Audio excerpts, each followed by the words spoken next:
Marcel Sabitzer, nama yang tidak asing lagi dalam pasukan RB Leipzig, juga merupakan salah seorang pemain penting dalam pasukan.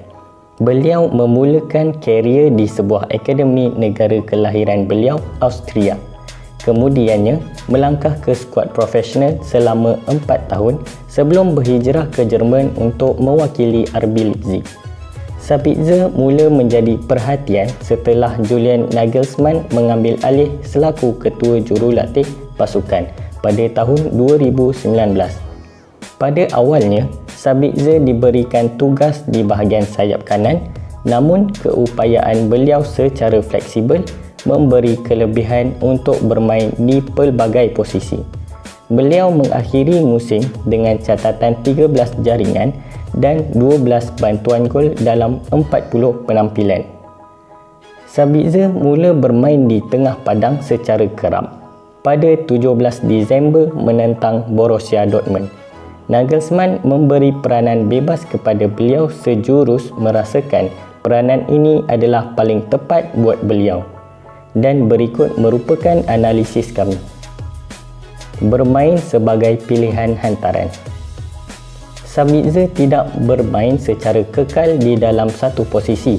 Sebaliknya, beliau sentiasa mencari ruang kosong untuk mewujudkan pass option kepada rakan pasukan beliau. Free roll yang dipertanggungjawabkan membuatkan Sabitzer menjadi pemain all-rounder dan tonggak utama bagi pergerakan bola pasukan. Statistik telah mencatatkan 60.2 sentuhan bola secara purata dengan bilangan lebih 30 hantaran tepat tercipta setiap perlawanan, sekaligus menjadikan beliau pemain paling kerap menyentuh bola. Ini adalah merupakan pergerakan Sabitzer tanpa bola ketika pasukan mendominasi permainan. Nombor 10. Sekiranya tadi merupakan pergerakan tanpa bola, nombor 10 pula merupakan pergerakan bersama bola. Sabitzer menjadi pemain terpenting dalam menterjemahkan jaringan sebaris dua pemain lagi, Christopher Nkunku dan Emil Forsberg, menjadi pemain paling banyak mencipta peluang.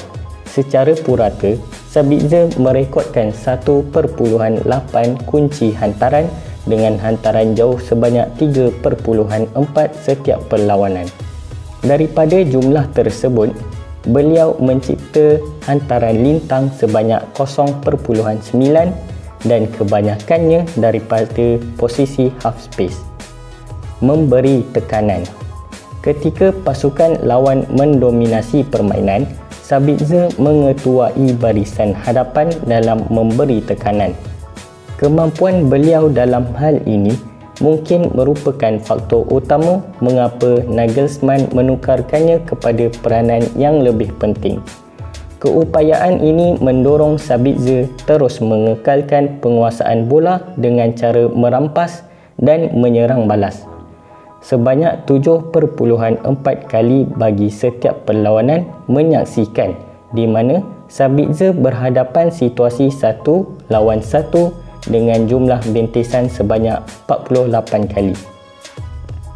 Bermain dalam zon tanpa tekanan. Salah satu prinsip permainan yang juga merupakan kekuatan dalam sistem RB Leipzig ialah direct playing, di mana mereka perlu menggerakkan bola ke hadapan secara pantas untuk mengambil kesempatan akan kegagalan pihak lawan dalam mengekalkan kestabilan posisi. Dan Sabitzer adalah tonggak utama bagi kekuatan tersebut. Ketika pihak lawan menyerang, semestinya kedudukan para pemain lawan dalam fasa menyerang. Hal ini sekaligus memberi kelebihan kepada Sabitzer yang sentiasa bersedia di ruangan tanpa tekanan bagi melancarkan serang balas.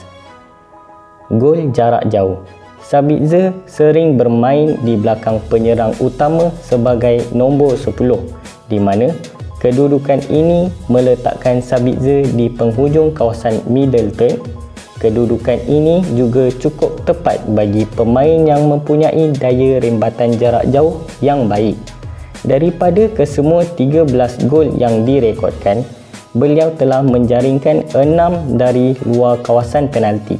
Bukan itu sahaja, sekiranya dinilai melalui statistik rembatan, Sabitzer telah mencipta 60 rembatan dari jarak jauh berbanding hanya 32 kali sahaja rembatan dalam kawasan penalti. Sehingga kini, Sabitzer menjadi salah seorang pemain tumpuan yang beraksi di Liga Juara-Juara. Beliau mempunyai akal yang pantas, bijak dalam mengaturkan pergerakan dan efektif dalam menterjemahkan ruang. Antara pemain yang mempunyai gaya permainan seiras adalah Jack Grealish, Bernardo Silva, Van de Beek dan Nabil Fekir. Sekiranya dilihat lebih ke hadapan, Arsenal dan Tottenham merupakan dua pasukan yang harus mendapatkan Sabitzer.